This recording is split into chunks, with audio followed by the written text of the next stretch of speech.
बुंदेलखंड की अयोध्या ओरछा में राजा के रूप में विराजमान राम राजा सरकार की महिमा और चमत्कारों के अनेक किस्से हैं।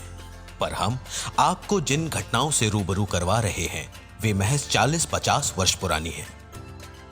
राम राजा मंदिर को जिस दिन से ओरछा राजवंश ने सरकार को सौंपा, उस दिन से मंदिर का प्रबंधक जिला कलेक्टर ही होता है। ओरछा राम राजा दरबार की यह घटना 70 के दशक की है, जब एक कलेक्टर यहां मंदिर के प्रबंधक का पदभार ग्रहण करने आया। ये डीएम इस हद तक नास्तिक था कि कोई उसके सामने भगवान का नाम भी ले दे तो वो भड़क जाता था। ओरछा से बिना राम राजा सरकार के दर्शन किए पदभार ग्रहण करके वापस टीकमगढ़ जिला मुख्यालय चला गया। ओरछा में मनाए जाने वाले विवाह पंचमी पर्व की व्यवस्थाओं को लेकर होने वाली बैठक में भाग लेने के लिए कलेक्टर को कुछ दिन बाद एक बार फिर ओरछा आना पड़ा। इस बार वे अकेले नहीं थे, साथ में पत्नी भी आई थी। कलेक्टर जितना नास्तिक था, पत्नी उतनी ही धर्मपरायण थी। बैठक के बाद डीएम से उनकी पत्नी ने आग्रह किया कि उन्हें राम राजा सरकार के दर्शन करवा दे। डीएम ने कर्मचारियों को आदेश दिया कि वे बाई जी को दर्शन करवा कर लाएं। पत्नी ने समझाया कि हमारे हिंदू धर्म ग्रंथों में लिखा हुआ है कि पति पत्नी दोनों एक साथ धार्मिक कार्य करते हैं, तभी उसका पुण्य फल प्राप्त होता है। डीएम से पत्नी ने कहा कि भले ही आपकी आस्था भगवान में ना हो, पर मेरी खातिर आप दरबार में मेरे साथ खड़े हो जाएंगे तो मेरे लिए प्रभु के दर्शन का पुण्य फलदायी होगा।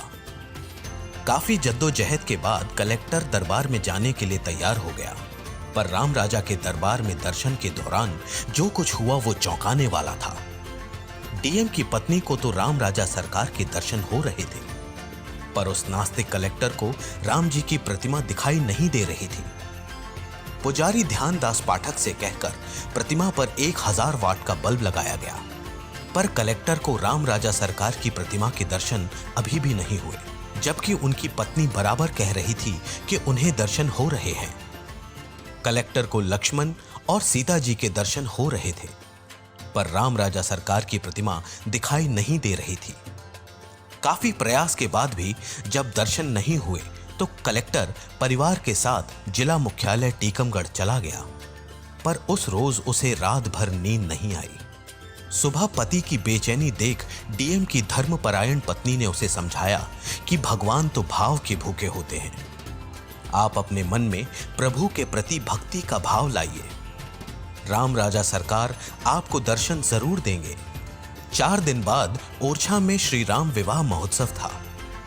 कलेक्टर ने दूल्हा सरकार को नई पोशाक सिलवाई, मंडप वाले रोज अपनी ओर से राजभोग लगवाया तथा शाम की आरती में शामिल होने परिवार सहित दरबार में पहुंच गया। आरती शुरू होने से पहले कलेक्टर ने साष्टांग दंडवत कर अब तक जो उसने गलती की थी उसके लिए क्षमा प्रार्थना की। घंटा, घड़ियाल, शंख की ध्वनि में आरती शुरू हुई। कलेक्टर की आंखों से आंसू बह रहे थे। रुंधे हुए गले से एक ही आवाज निकल रही थी, जय हो दूल्हा सरकार की, जय राम राजा सरकार की।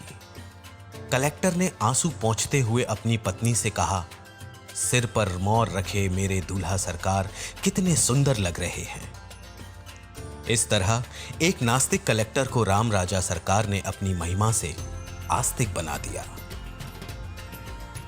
यहां से तबादला हो जाने के बाद भी ये कलेक्टर राम राजा के दर्शन करने ओरछा आते रहे। हाँ, ऐसी भी एक कहानी है। इसको करीब 20-25 वर्ष हो गया।